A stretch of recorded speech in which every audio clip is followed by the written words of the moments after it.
Asslamu alikum. Welcome back to Mm Sha kitchen. இன்னைக்கு நம்ம என்ன ரெசிபி பார்க்க போறோம்னா ஒரு புதுவிதமான ரெசிபி. இது வரைக்கும் யாருமே ட்ரை பண்ணி இருக்க மாட்டீங்க. அந்த மாதிரி ரெசிபி தான் நம்ம இன்னைக்கு பார்க்க போறோம். எப்படி அவன் இல்லாம, மண் இல்லாம, சால்ட் இல்லாம, கேக் டின் இல்லாம, மைதா, கோதுமை இந்த மாதிரி எதுவுமே இல்லாம நம்ம இன்னைக்கு சிம்பிளா கேக் செய்ய போறோம். இந்த மாதிரி சாஃப்டா அண்ட் ஸ்பாஞ்சியா.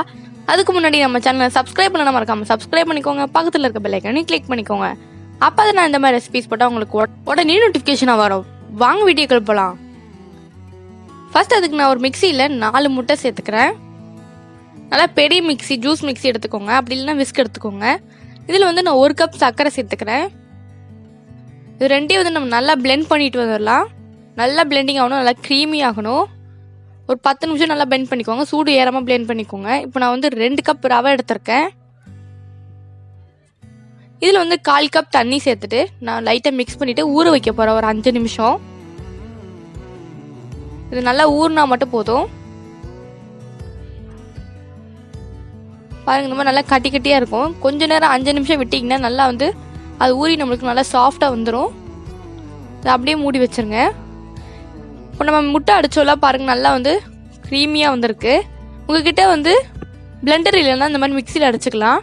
இப்போ நான் வந்து 1/4 டீஸ்பூன் சால்ட் சேர்த்துட்டு நம்ம ஊற வச்சுருந்தோம்ல அந்த ரவை 5 நிமிஷம் அதையும் சேர்த்துக்கிறேன்.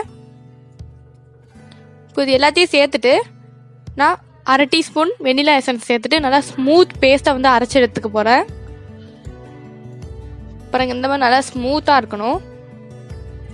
இதில் வந்து எந்த ஃபுட் கலர் எதுவும் ஆட் பண்ண வேண்டாம். நம்ம நேச்சுரல் கலர் வச்சு தான் செய்ய போகிறோம்.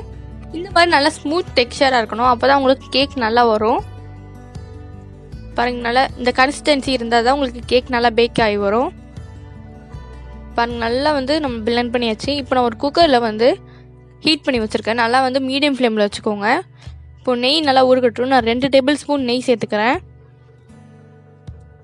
இதை வந்து நம்ம ஸ்லோ ஃப்ளேமில் வச்சுக்கலாம். நெய் உருனதுக்கப்புறம் நல்லா லோ ஃப்ளேமில் வச்சுக்கோங்க. நல்லா ப்ரெஷ் அப் பண்ணி விட்டுக்கலாம். இதில் வந்து பட்டர் பேப்பர் எதுவுமே விரிக்க வேண்டாம். நம்ம டின் எதுவும் வைக்க போகிறதில்ல. சைடில் வந்து லைட்டாக வந்து நெய் க்ரீஸ் பண்ணி விட்டுக்கோங்க. அப்படி இல்லைன்னா பட்டர் க்ரீஸ் பண்ணி விட்டுக்கோங்க. நீங்கள் எண்ணெய் கூட சேர்த்துக்கலாம். ஃப்ளேவர் இல்லாத எந்த எண்ணெய் இருந்தாலும் சேர்த்துக்கலாம். இப்போ நம்ம அந்த அரைச்சி வச்சிருந்த அந்த ஸ்மூத் பேஸ்ட்டை வந்து நான் உள்ளே சேர்த்துக்கிறேன். பாருங்கள், நல்லா ஸ்மூத்தாக இருக்குது. இப்போ நெய்யெல்லாம் மேலே வந்ததுக்கப்புறம் நான் வந்து விசில் போட்டுட்டு மூடி வச்சிடுறேன்.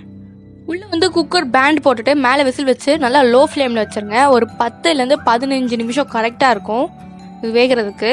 இப்போ நான் உங்களுக்கு ஓப்பன் பண்ணி காட்டுறேன். பாருங்கள் பாருங்கள் எவ்வளோ நல்லா ஸ்மூத்தாக ஒட்டாமல் இருக்குது. பாருங்கள், சைடில் வந்து அந்த நல்லா கேப் தெரியுது. நீங்கள் இந்த மாதிரி பட்டர் பேப்பர் எதுவும் யூஸ் பண்ண தேவையில்ல. நீங்கள் ஃபர்ஸ்ட் டைம் செய்யறீங்கன்னா கூட உங்களுக்கு இந்த கேக் டின் எதுவுமே தேவையில்லை. நம்ம இந்த குக்கர் வச்சு ஈஸியாக செஞ்சிடலாம். டூத் பிக் வச்சு பார்த்தீங்கன்னா தெரியும், நல்லா ஒட்டாமல் வரும். இப்போ 10லேருந்து 15 நிமிஷம் வச்சு வந்தால் உங்களுக்கு நல்லா இந்த மாதிரி சாஃப்டாக கிடைக்கும். நல்லா ஸ்பாஞ்ச் மாதிரி இருக்குது. கட் பண்ணும்போதே நல்லா ஸ்பாஞ்சியாக இருக்குது. இது வந்து நீங்கள் ஈஸியாக உங்கள் குழந்தைங்களுக்கு ஹெல்த்தியாக செஞ்சு கொடுக்கலாம். இந்த மாதிரி baking powder, baking soda, cake tin இந்த மாதிரி எதுவுமே வாங்க தேவையில்ல. லாக்டவுனில் உங்களுக்கு கேக் டின் எங்கேயுமே கிடைக்காது. அதனால உங்களுக்கு நான் இன்னைக்கு சிம்பிளாக எப்படி கேக் செய்யறதுன்னு உங்களுக்கு சொல்லி கொடுத்துருக்கேன். இந்த ரெசிபி உங்களுக்கு பிடிச்சிருந்ததுன்னா லைக் பண்ணிக்கோங்க, ஷேர் பண்ணிக்கோங்க, மறக்காம சப்ஸ்கிரைப் பண்ணிக்கோங்க. பக்கத்தில் இருக்க பெல் ஐக்கானே கிளிக் பண்ணிக்கோங்க. அப்போதான் நான் இந்த மாதிரி ரெசிபிஸ் போட்டால் உங்களுக்கு உடனே நோட்டிஃபிகேஷன் வரும். இது போல நிறைய ரெசிபிஸ் நான் ஏற்கனவே அப்லோட் பண்ணியிருக்கேன். அதையும் செக் பண்ணி பாருங்க. இது போல ஒரு இன்ட்ரெஸ்டிங் வீடியோவில் உங்களை நெக்ஸ்ட் டைம் சந்திக்கிறேன். Bye, you take care, stay home, stay safe.